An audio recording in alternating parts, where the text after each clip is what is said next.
Hello Avengers, it's me, Svenny McG, and I'm going to try and get this in before these games come crashing down on me. But today we're here to talk about original Xbox and Xbox 360 backwards compatibility with the Xbox One consoles and the Xbox Series X. I'm going to talk about how this came to be, what games are compatible, and then go through the process of running some of the games on my Xbox One.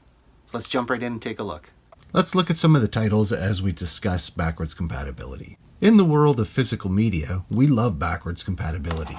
Your DVD players play CDs, your Blu-ray players play DVDs, and so in the world of video games, we see a lot of different backwards compatibility. Early on, we saw the Atari 7800 supported the Atari 2600. The Sega Genesis had the add-on attachment to play the Sega Master System games. Many of Nintendo's handheld systems all supported each other, from the Game Boy Color playing Game Boy games, the Game Boy Advance playing Game Boy Color and Game Boy.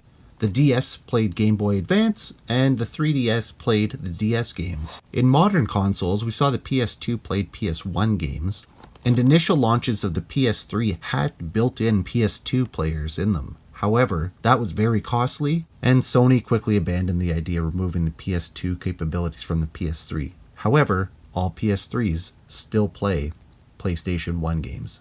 This isn't Xbox's first go at backwards compatibility. The 360 did support original Xbox. A good portion of the library at least, not the whole thing. So when the Xbox One launched, there was no plans to support backwards compatibility. As a means to stay competitive with the PlayStation 4, Microsoft announced they would start to support backwards compatibility. Again, back in 2013, Xbox said no to backwards compatibility, but at E3 2015, Phil Spencer announced 360 would become backwards compatible. Developers were not required to do anything. They simply just had to approve this. That was Mike Ibarra. And with that green light, Xbox began to run their backwards compatibility program with publishers that would allow them to. Allow them to? What's that all about? Well, the thing is, this isn't a hardware situation. If these games were just running on compatible hardware, that's one thing. Because this is basically a form of emulation, now licensing is back involved. So that Xbox has to relicense these games.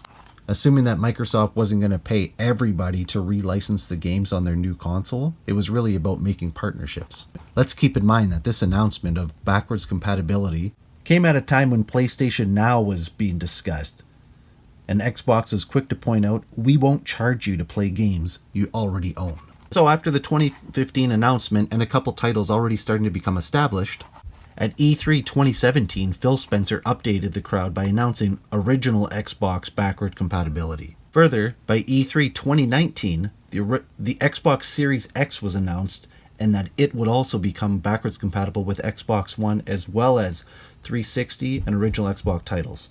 And as the titles begin to grow, by November 2021 of this year, the final list of Xbox 360 and original Xbox games were announced on the 20th anniversary of Xbox. With the addition of these final 76 titles, Xbox said that due to licensing, legal, and technical constraints, the backwards compatibility program was coming to an end. Now, what's neat about this backwards compatibility is in many cases there are improvements to frame rate, stability, quality of textures, and the refresh rate. On the Xbox One and the Xbox Series X, you'll see even more improvements such as increased resolution, HDR, Dolby Atmos surround sound, and even an FPS boost. Overall, with the addition of all of these titles, the backwards compatibility list grew to a total of 632 Xbox 360 games. Noting that of those 632 games, some of them are Xbox Live Arcade only titles. In addition to the Xbox 360, there were a total of 63 original Xbox titles. Okay, good, great, grand. You may have some of these systems still in your library, so why do you care about backwards compatibility? Well, as previously mentioned, some of these games will run better on your newer system. But also, in many cases, some of the games will actually include the DLC for free as a part of the bundle. What do we mean bundle? Well, again, these games aren't being played just natively on the system. What happens is they've been licensed to basically be resold on the Xbox One store. To allow for backwards compatibility, what's happening is you're plugging the game into your console, your system's going to detect it, and then what it's going to do is it's going to download it from the store for free. By downloading the game onto your console, You'll have to make sure that you have enough space for it, of course. But the game disc itself is basically going to act as the key, the unlock key, in order for you to play the game. If you don't put the disc back in, the game simply will not run. So again, due to the licensing rights, it's this resale that is what's holding up, allowing for further backwards compatibility. And again, there's not much in it for Xbox really here, except for good service to the fans. Taking all the time to put in all these technical upgrades really isn't anything they're charging us for. So as I come to the conclusion of the games that I actually have that are backwards compatible, we're going to take a moment here to pop in an original Xbox game and an Xbox 360 game and go through the process of showing you what it looks like as you download from the store. I just wanted to show here, go ahead, try a couple different discs. Again, the lists are published, but should you try something you think might work and it doesn't, this is the prompt you're going to get. Sorry, this game isn't playable here. Go check out the list. Alright, so I got my Xbox One fired up, and we're going to start with Star Wars Battlefront 2. Please press in the center of the disc to remove. Good advice. Alright, and my Xbox One is sitting up tall over top of my television here, so I'm going to just go for it. Nothing's in the disc tray, of course. We're going to fire that disc in. On the system here, there it is. You can see starting to install.